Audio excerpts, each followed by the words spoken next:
Kami dari kelompok 3 mata kuliah Kontrol Otomatik, kelas B, jurusan Teknik Pertanian, Fakultas Pertanian, Universitas Lampung.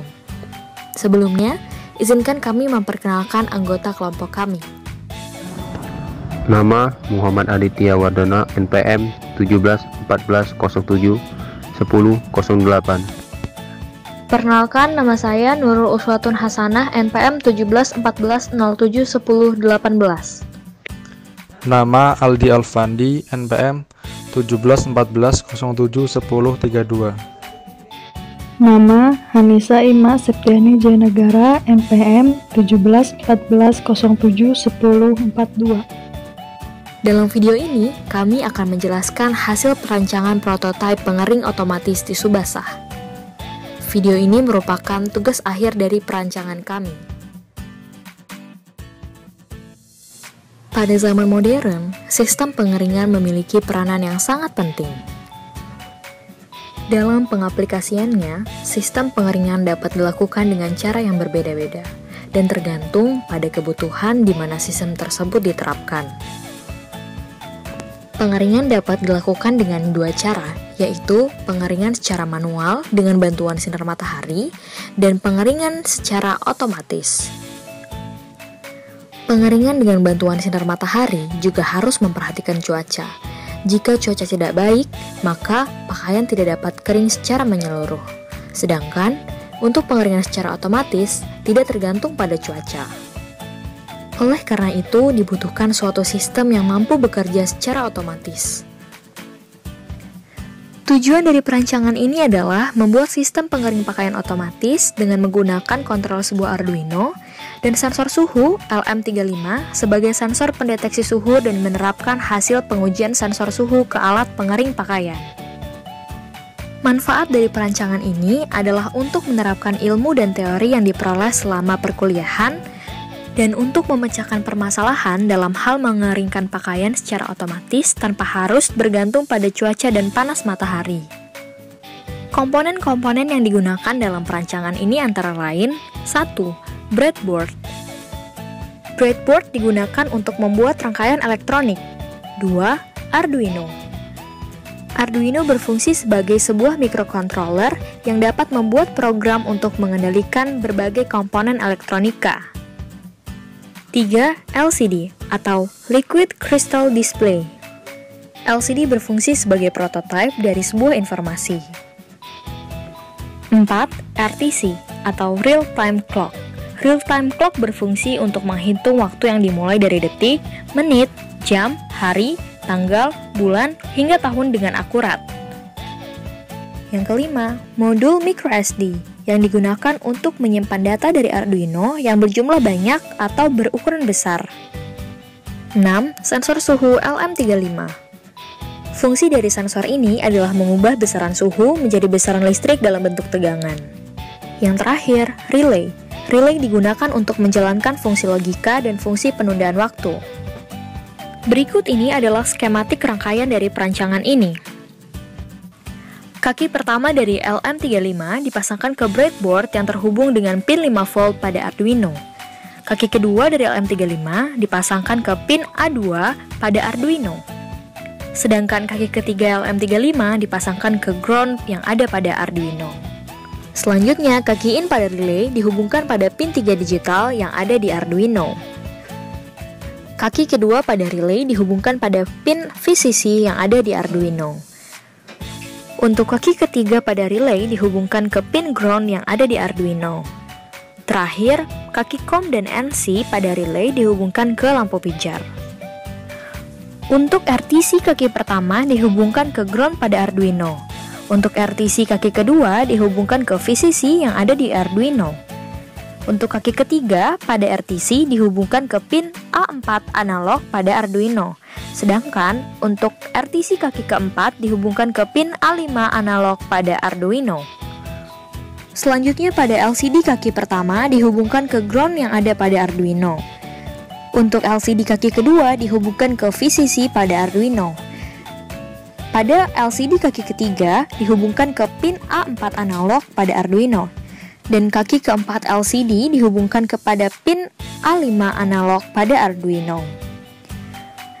Kaki VCC pada MMC dihubungkan pada 5 volt yang ada di Arduino, sedangkan kaki ground pada MMC dihubungkan pada pin ground yang ada di Arduino. Untuk kaki MOSI pada MMC dihubungkan pada pin 11 digital yang ada di Arduino. Sedangkan untuk kaki MISO pada MMC dihubungkan pada pin 12 digital Arduino. Dan kaki SCK pada MMC dihubungkan pada pin 13 digital Arduino. Dan terakhir, kaki CS pada MMC dihubungkan pada pin 10 digital Arduino. Dari skematik yang telah digambarkan sebelumnya, berikut ini merupakan proses perangkaian secara nyata pada alat yang digunakan sehingga dapat diperoleh data-data untuk analisis.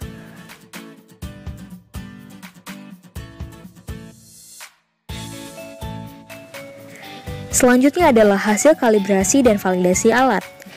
Dari proses kalibrasi antara sensor suhu LM35 dengan termometer, didapatkan hasil kalibrasi berupa persamaan Y sama dengan 39,148X min 920,41 dengan R kuadrat yaitu sebesar 0,832 atau setara dengan 83,2%.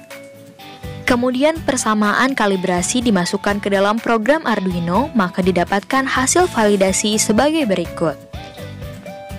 Hasil validasi antara sensor suhu LM35 dengan termometer ialah persamaan Y sama dengan 0,518X plus 17,12 dengan nilai R kuadrat yaitu sebesar 0,843 atau setara dengan 84,3%. Program Arduino yang digunakan adalah sebagai berikut. Pada void loop, data sama dengan analog read dalam kurung LM35, kemudian suhu sama dengan dalam kurung data plus 920,41, lalu temperatur sama dengan di dalam kurung suhu dibagi 39,148. Suhu LM yang akan dihasilkan merupakan hasil perhitungan dari temperatur. Selanjutnya, setting point bawah yang digunakan adalah 39 derajat Celcius dan setting point atas yang digunakan adalah 41 derajat Celcius. Maka, penulisan dalam program Arduino ialah jika suhu LM lebih kecil atau sama dengan 39 derajat Celcius, lampu akan hidup. Sedangkan, jika suhu lebih besar atau sama dengan 41 derajat Celcius, maka lampu akan mati. Berikut ini merupakan pembuktian sistem yang kami buat telah mengikuti setting point. Lampu pijar yang digunakan akan tetap menyala apabila suhu pada LM lebih kecil atau sama dengan 39 derajat Celcius. Dan lampu pijar yang kami gunakan akan mati apabila suhu yang dideteksi pada LM melebihi 41 derajat Celcius. Dari hasil pengujian didapatkan data suhu LM. Rekam data yang kami gunakan ialah setiap 3 menit. Berikut ini adalah data suhu LM hasil pengujian setiap 3 menit. Selanjutnya dilakukan hasil uji kinerja. Untuk perakitan sistem kendali, uji kinerja yang diukur ada 3. Yang pertama ialah akurasi. Rumus untuk mengukur akurasi adalah sebagai berikut.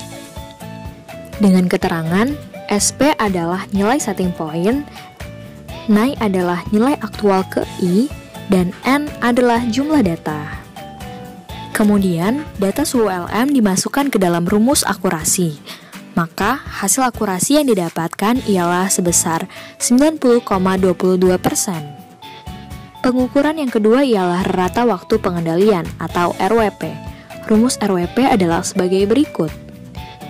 Dengan keterangan, AON I adalah aktuator lampu hidup ke I dalam satuan menit, delay adalah waktu tunggu dalam satuan menit, dan N adalah jumlah data. Selama pengujian, aktuator lampu tidak pernah padam, sehingga tidak ada waktu tunggu antara lampu padam dengan lampu hidup, maka nilai-nilainya sama dengan 0.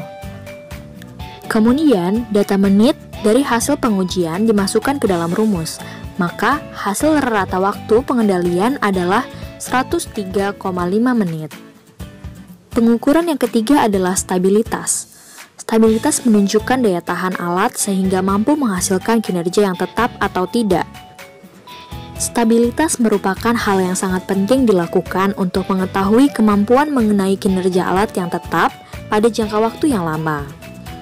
Pada perancangan ini, pengujian stabilitas hanya selama pengeringan bahan yang digunakan. Hasil pengukuran stabilitas dapat ditunjukkan dengan grafik berikut ini. Karena data di bawah kisaran, maka dapat dikatakan bahwa stabilitas rancangan alat pengering termasuk ke dalam stabil. Kesimpulan dari perancangan ini adalah prototipe alat yang dibuat sudah bisa digunakan untuk mengeringkan bahan yang diuji. Hasil R kuadrat kalibrasi dan validasi yang diperoleh dari lakitan alat bisa mencapai 0,8, yang menandakan bahwa alat yang dibuat sudah berfungsi dengan baik. Begitu pula dari akurasi yang didapat setiap 3 menit pengukuran. Perhitungan hasil akurasi yang didapat mencapai 90% dengan stabilitas kinerja yang stabil di sekitar suhu 35-40 derajat Celcius dalam proses pengeringan bahan yang diuji. Sekian video perancangan prototipe pengering otomatis dari kelompok kami. Terima kasih.